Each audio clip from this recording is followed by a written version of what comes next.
ತುಂಬಾ ಜನರಿಗೆ ಗೊತ್ತಿಲ್ಲ, ಏರೋ ಇಂಡಿಯಾ ಶೋ ಪ್ರಪಂಚದಲ್ಲೇ ಪ್ರಮುಖ ಮತ್ತು ಏಷ್ಯಾದಲ್ಲೇ ಅತಿ ದೊಡ್ಡ ಏರ್ ಶೋ.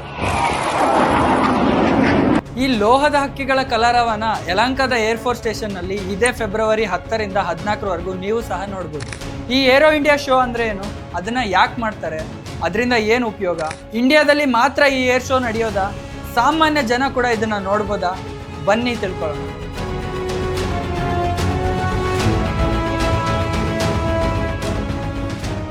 ಅದಕ್ಕೂ ಮುಂಚೆ ಈ ಏರೋಪ್ಲೇನ್ಸ್ಗಳ ಹಿಸ್ಟ್ರಿ ಬಗ್ಗೆ ತಿಳ್ಕೊಳ್ಳೋಣ. ಅರೌಂಡ್ 100 years ಬ್ಯಾಕ್ ಏರೋಪ್ಲೇನ್ಗಳೇ ಇರಲಿಲ್ಲ.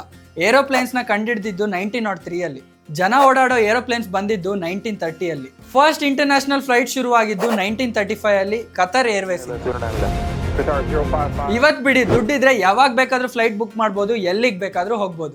ಗೂಡ್ಸ್, ಮೆಡಿಸಿನ್ ಮತ್ತು ಜನರನ್ನ ಒಂದು ಪ್ಲೇಸ್ ಇಂದ ಇನ್ನೊಂದು ಪ್ಲೇಸ್ಗೆ ಟ್ರಾನ್ಸ್ಪೋರ್ಟ್ ಮಾಡಕ್ಕೆ ಯೂಸ್ ಆಗ್ತಿದ್ದ ಏರೋಪ್ಲೇನ್ ವರ್ಲ್ಡ್ ವಾರ್ 1 ಮತ್ತು 2 ಸೂಪರ್ ಪವರ್ ಆಗಿ ಮಿಲಿಟರಿಗೆ ಸೇರ್ಕೋತು.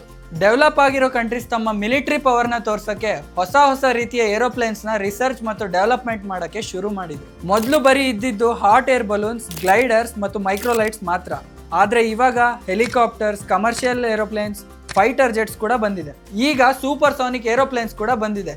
These planes can travel with the speed of sound. ಈ ಎಲ್ಲ ಅಡ್ವಾನ್ಸ್ಡ್ ಟೆಕ್ನಾಲಜಿನ ಬೇರೆ ಬೇರೆ ದೇಶಕ್ಕೆ, ಇನ್ವೆಸ್ಟರ್ಸ್ಗೆ ಮತ್ತು ಜನರಿಗೆ ತೋರ್ಸಕ್ಕಿರೋ ವೇದಿಕೆನೇ ಈ ಏರ್ ಶೋ. ವರ್ಲ್ಡ್ ನ ಫಸ್ಟ್ ಏರ್ ಶೋ ನಡೆದಿದ್ದು 1909 ಜರ್ಮನಿಯ ಫ್ರಾಂಕ್ಫರ್ಟ್ ಅಲ್ಲಿ. ಯುನೈಟೆಡ್ ಕಿಂಗ್ಡಮ್ ನ RAF Fairford, Dubai air show, Paris air show ಇವೆಲ್ಲ ಪ್ರಪಂಚದ ಪ್ರಮುಖ ಏರ್ ಶೋಗಳು. ಏರ್ ಇಂಡಿಯಾ ಕೂಡ ಇದೇ ರೀತಿ ಒಂದು ಏರ್ ಶೋ ಮತ್ತು ಎಕ್ಸ್ಪೋ. 1996 ಮೊದಲ ಏರೋ ಇಂಡಿಯಾ ಶೋ ನಡೆದಿದ್ದು ಬೆಂಗಳೂರಿನ ಯಲಹಂಕದಲ್ಲಿ.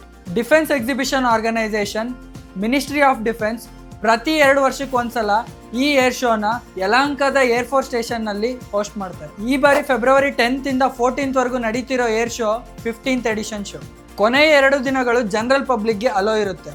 ನೀವು ಸಹ aeroindia.gov.in ನಲ್ಲಿ ನಿಮ್ಮ ಸ್ಲಾಟ್ನ ಬುಕ್ ಮಾಡಬಹುದು. ಈ ಎಕ್ಸ್ಪೋದಲ್ಲಿ ನಮ್ಮ ದೇಶದಲ್ಲಿ ತಯಾರಿಸಿರೋ aeroplanes, helicopters, drones, aeroplanes parts and ಟೆಕ್ನಾಲಜಿನ ಎಕ್ಸಿಬಿಟ್ ಮಾಡ್ತಾರೆ.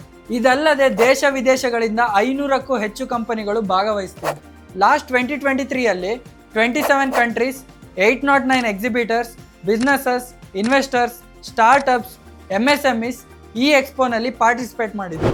ಇನ್ವೆಸ್ಟ್ಮೆಂಟ್ ಆ್ಯಂಗಲಲ್ಲಿ ನೋಡೋದಾದ್ರೆ 250+ ಪಾರ್ಟ್ನರ್ಶಿಪ್ಸ್ ಇಂದ 75,000 crore ಬಿಸ್ನೆಸ್ನ ಜನರೇಟ್ ಮಾಡಿತ್ತು ಏರೋ ಇಂಡಿಯಾ ಶೋ 2023. ಡಿಫೆನ್ಸ್ ಎಕೋಸಿಸ್ಟಮ್ನ ಡೆವಲಪ್ ಮಾಡೋಕ್ಕೆ 200 crore rupeesನ ಪ್ಲೆಡ್ಜ್ ಮಾಡಲಾಗಿತ್ತು. ಇಂಡಿಯಾದ ಮಿಲಿಟರಿ ಪವರ್ನ ಎಕ್ಸ್ಪೋಸ್ ಮಾಡೋಕ್ಕೆ ಇದೊಂದು ದೊಡ್ಡ ವೇದಿಕೆ ಅಂತಾನೆ ಹೇಳ್ಬೋದು. ಜನಸಾಮಾನ್ಯರು ಜೈಂಟ್ ಮಿಲಿಟರಿ ಏರ್ಕ್ರಾಫ್ಟ್ ಮತ್ತು ಟೆಕ್ನಾಲಜಿನ ನೋಡೋಕ್ಕೆ ಒಳ್ಳೆ ಆಪರ್ಚುನಿಟಿ ಅಂತಾನೆ ಹೇಳ್ಬೋದು. ನಾನು ರಕ್ಷಿತ್ ಮರಡಿ. ಇದೇ ರೀತಿ ಇಂಟ್ರೆಸ್ಟಿಂಗ್ ಮತ್ತು ಇನ್ವೆಸ್ಟಿಂಗ್ ಮಾಹಿತಿಗಾಗಿ ಜಾರ್ ಆ್ಯಪ್ ಕನ್ನಡ ಯೂಟ್ಯೂಬ್ ಚಾನಲ್ನ ಸಬ್ಸ್ಕ್ರೈಬ್ ಮಾಡಿ.